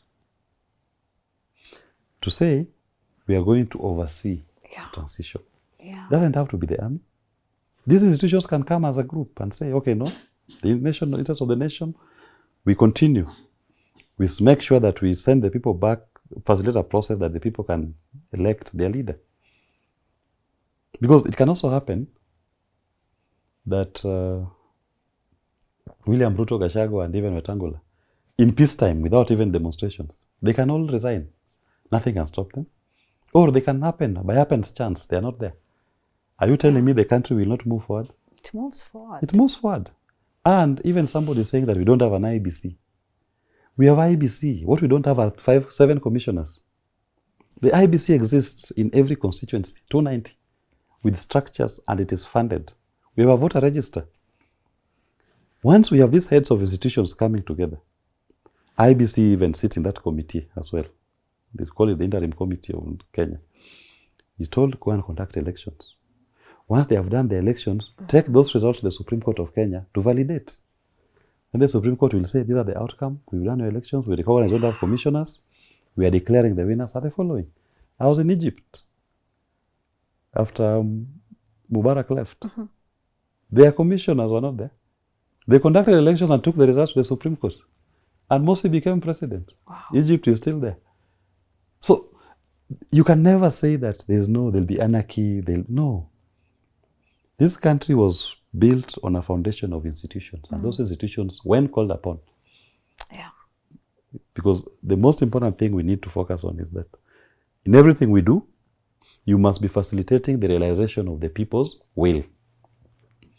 We all exist to serve the best interest of the people. So what in the circumstances will be in the best interest of the people of Kenya? If Ruto, Gachagua, Wetangula were not there. In their best interest will be these sides of institutions come down and facilitate a transition. An election is held. You take the results to the Supreme Court. Supreme Court validates. Yes. We have a president. Yeah. And we are back to where we were. We were.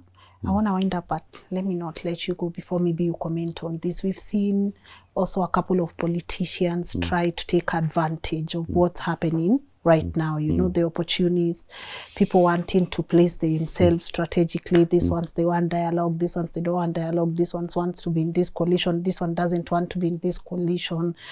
Would you say they are also not sure what what's the next step to take, and they're just trying their luck right now. It's true. What I love about this phase is that it has upset politics as we know it. Because the politicians are normally used to dividing Kenyans along tribal lines. What way to? Now, we are seeing Kenyans, regardless of their tribes, their political parties, their age, coming together to speak about the people's issue. Yes. When these issues are addressed, it affects all Kenyans. So it has caught politicians flat-footed. And they are hoping they can find a way to survive this wave. So the first attempt will be, let's regroup as politicians to ward off this attack. It's an onslaught coming from the people. So that is why I was not surprised when William Ruto reached out to Azimio and Raila to try to join his government. It's part of the political class trying to survive. We want to defend our turf. Yeah. Because this new wave is sweeping us away. But then when that happens, you saw the reaction of the people. So even on Raila, he's seeing an avalanche of resistance when he says we dialogue with Ruto. That even him, he says, no, I mean, this thing is not about our political interests. There's a stronger wave about people's interests that is pushing this thing.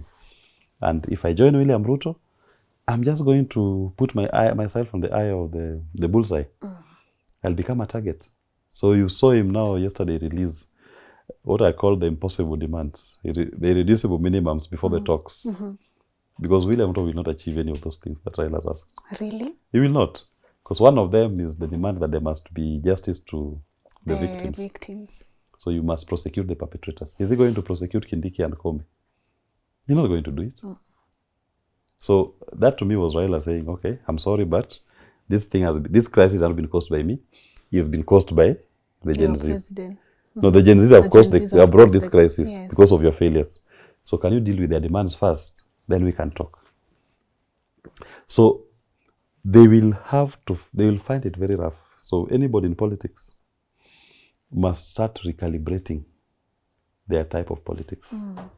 They must move away from the tribal to the issue-based. Let's discuss ideas. And those ideas will be ideas on how to make Kenya a better country. That is going to be our politics going forward. And look even at when people hold X spaces, even this platform you're having, Lynn, you can see the kind of engagements you're having on your platform. These platforms were never there before. And we never used them for... They were never used for political conversation. Yes. But now you felt the need that this is what this should be what Kenya is about. We must discuss our country without fear. And we must make sure that whoever leads us is not there to please himself. It's to serve us. It should be to our best interest. So I was in a space where there were more than almost 1 million participants. A political rally at Uhuru Park at its best will never get to 50,000. Yeah. Now if you have 1 million people... Why do you need a rally? You don't need a rally. And I can tell you, the politicians who will go on space will be asked questions. And they will have to explain their ideologies, what they believe in, what is their agenda, and they'll be put to task. So politics has changed.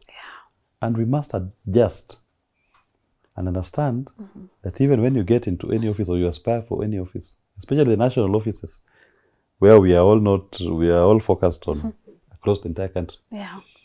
We love to get a quality leader who is able to tell us the promised land and walk us the paths. The paths, the vision. The vision. You don't just tell us that I will give Mama Mboga.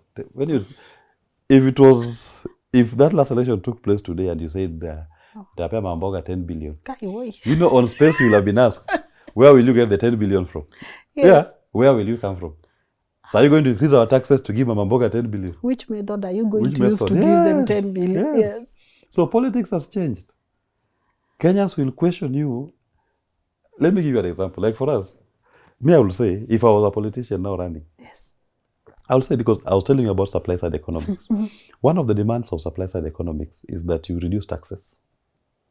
Me, I will go to that space and say, if you're sworn in on the 1st of September, if you win on the 1st of September, on the 1st of October, VAT will come down to, VAT on fuel will be reduced or come down to 8%. And you tell the Kenyan, on the 1st of October, from that day, don't pay VAT at 16% on Yes. fuel.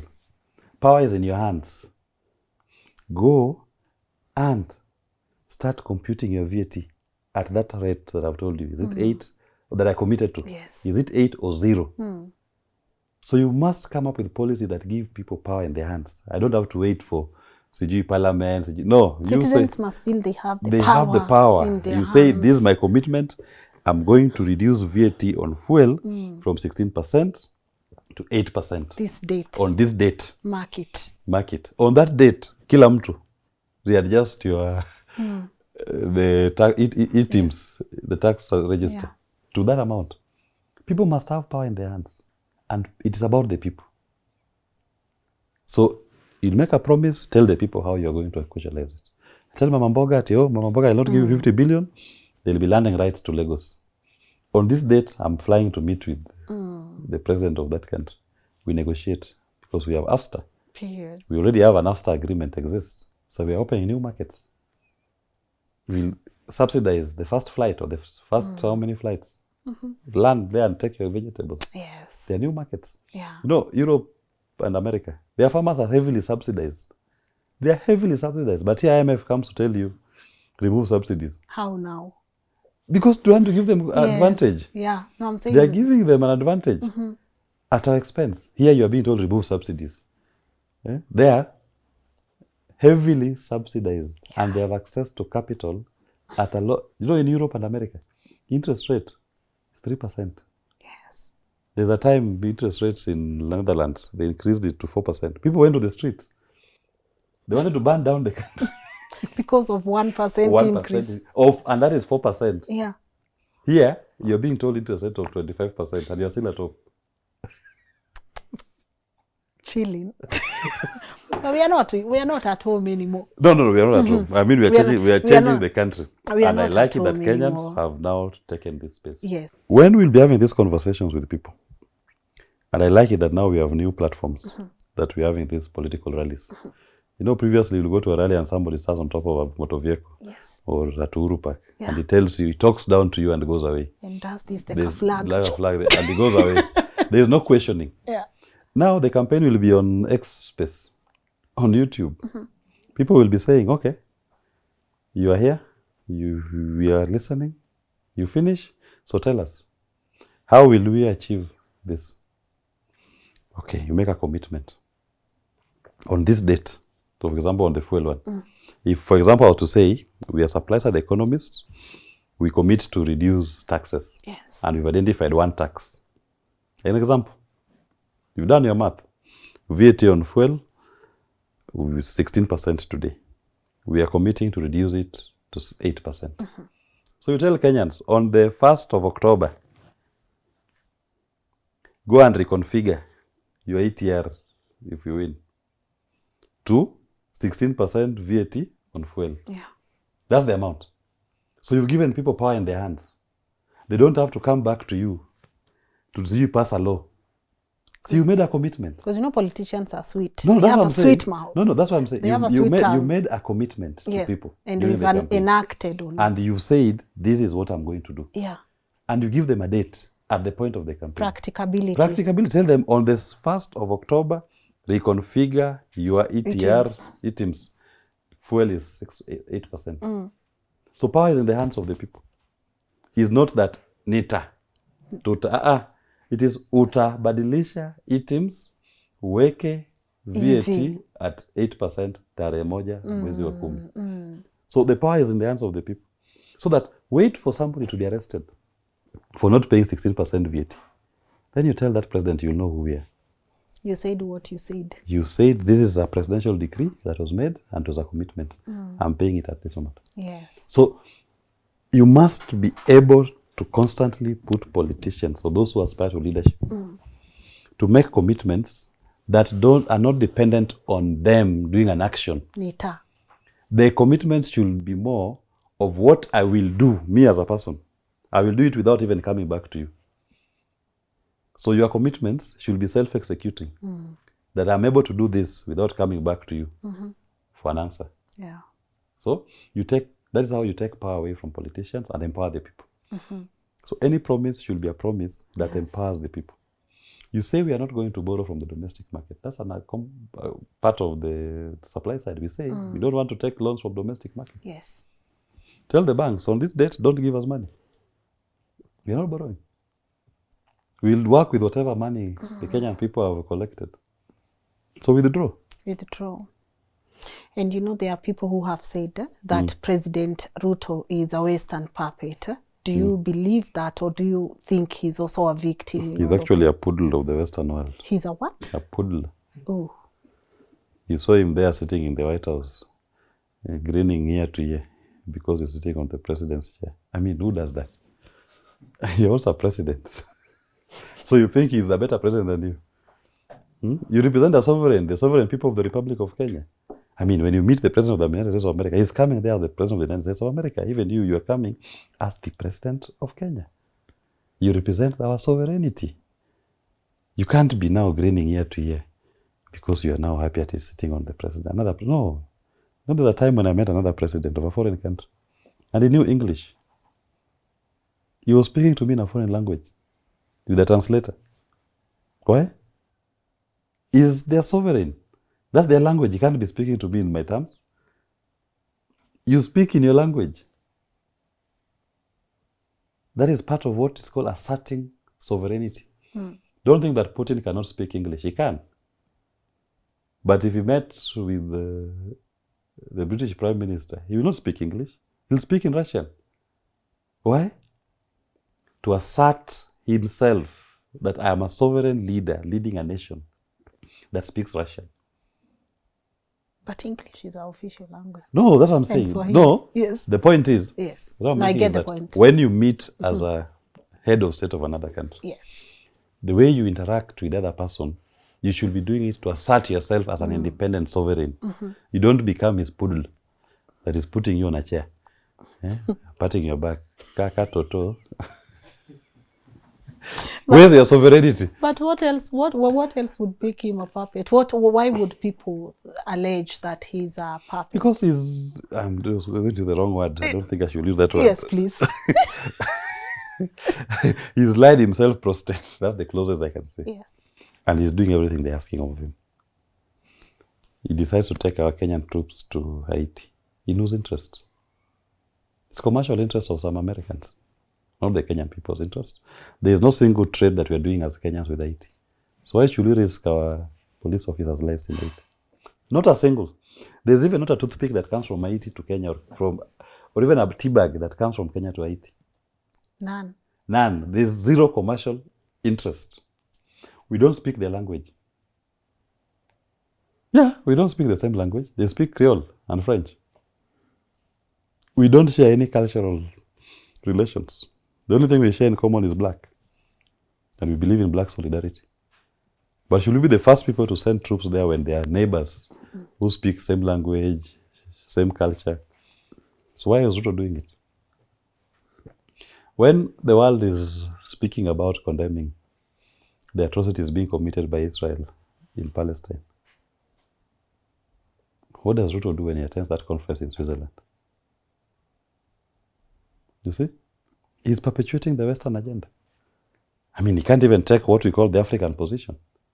Because AU exists as an institution. They've taken a position on this issue. I mean, just say we must respect the lives of the people.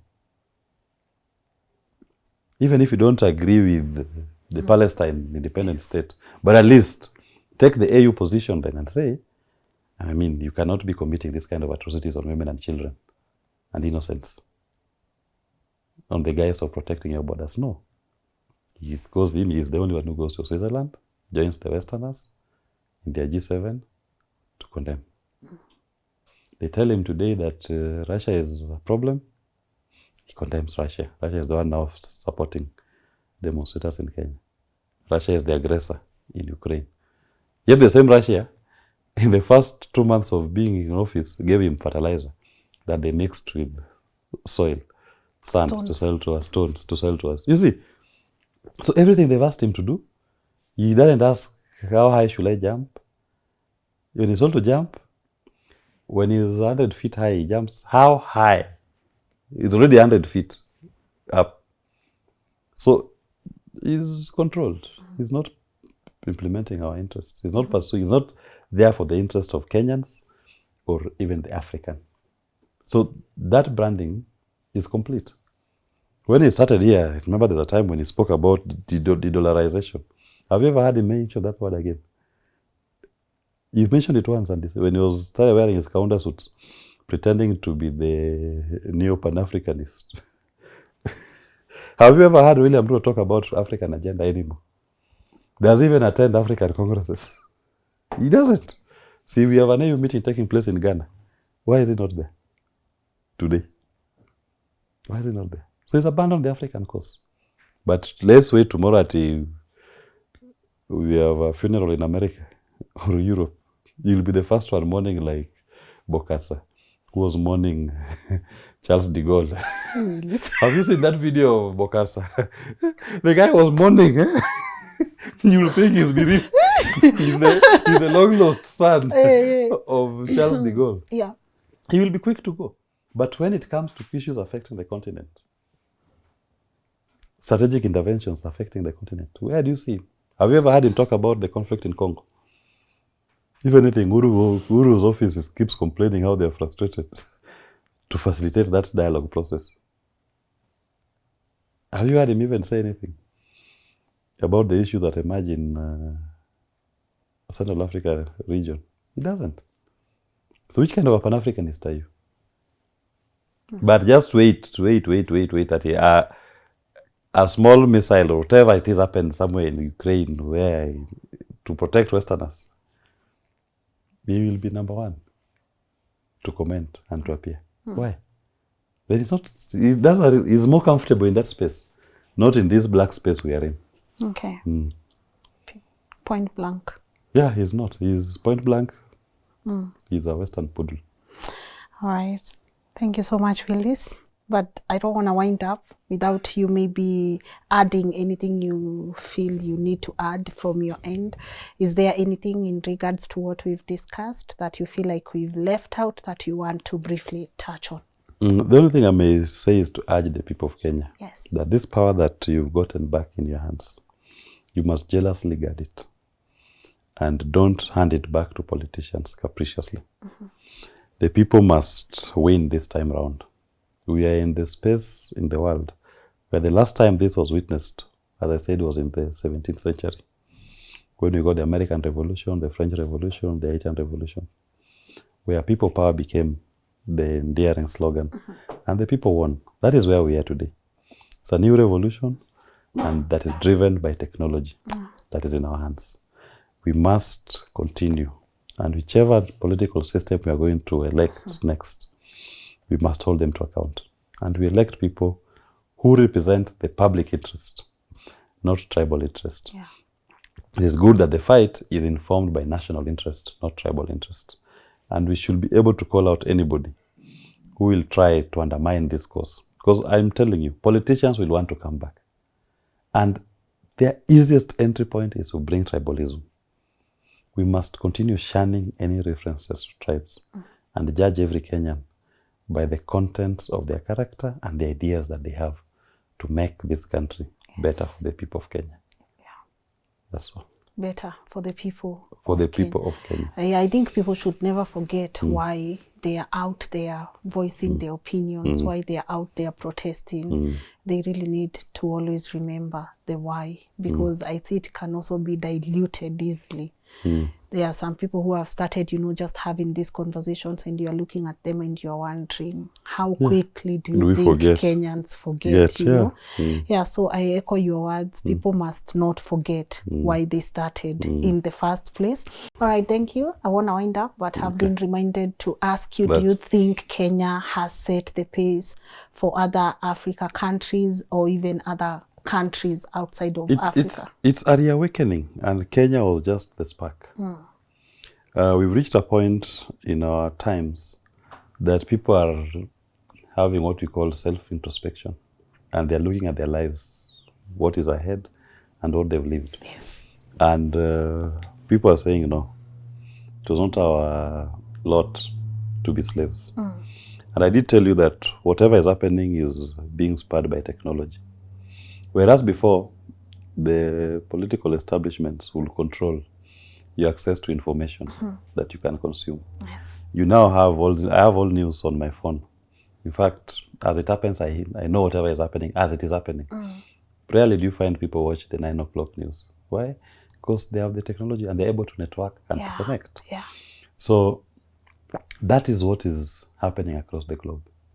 People are now more woke and people are able to interact.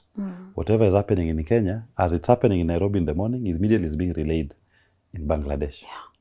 And they're seeing the courage and the strength of the Kenyan youth. So they also get inspired that our situation is no different from what the Kenyan young people are going through.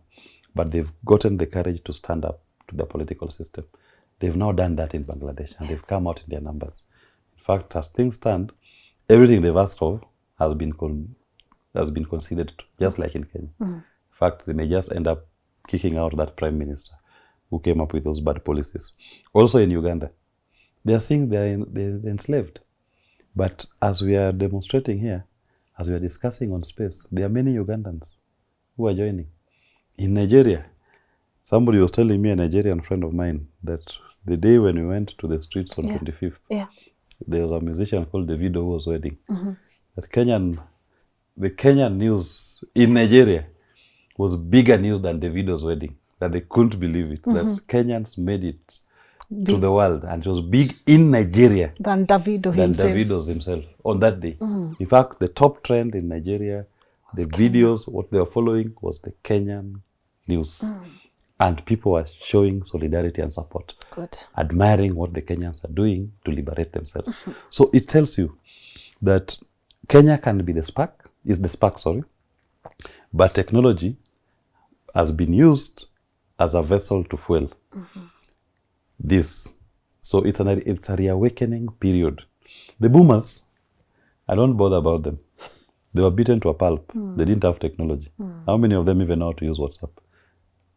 Even how many apps or tools can they use on a phone, a smartphone? Yeah. But you don't blame them. It's the system they grew up in. I mean, their source of information was controlled. They had a ruthless dictator called Moi, who was doing detentions without trial. Yeah. He didn't have a new constitution like we did. There was no election that were held. Those people, some of them will queue and they have made an MP just by queuing, no longer system of voting. So they may have not had the opportunity to fight as hard as this generation. Yeah. But what I like about them is the bulk of them are not saying that because of our oppression, this is our lot. They are also giving support to these young people who have shown courage. And that is important because even them, they have understood that that is not supposed to be their lot. It is always about the people. Yeah. And what works for the people works for everybody, even the politicians. When the people are happy, the nation is happy. In fact, the Bible says, when the wicked are in authority, the nation mourns. And when the righteous are in authority, the people rejoice. That is where we are today. Yeah. And the people will rejoice. Yes. Because even God will not allow this to continue. The wicked will have to leave authority. And God's righteous people will assume power. And they will be there, not to serve their own interests, but in honor of God, but in service of His people. The people. I love that. I love that. Do you want to add anything? Okay. I really do appreciate you just taking your time to come. And I know people have, watched this conversation and they've learned. I just love having these meaningful conversations. I also feel like as a creative, it got a point where, people always say, don't associate yourself with politics. And I tell people, this is the present time. This is the truth about the country we are living in. And so if we don't have these meaningful and thought-provoking conversations, we might be at our comfort zone. And then people will start referring to us as the boomers. The only difference is the system was for us. The system was for us. We have technology. We can have these conversations. We can have these discussions. So you don't want to be counted as someone who did nothing when time was ripe for you to do something. So I really loved having this conversation with you, and I hope we can have other conversations maybe in the near future. And also, guys at home, I would love to know what your take home is, the way we always do it on the comment section. But I want to echo something Willis said before, before we almost finalized, and he said, we must remember that this power that we fought so hard for, let us guard it, guys.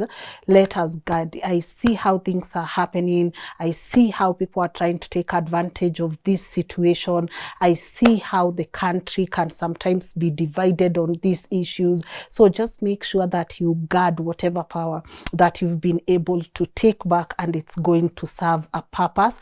And also, as I said, let me know what other conversations do you think we need to have on this platform on the comment section.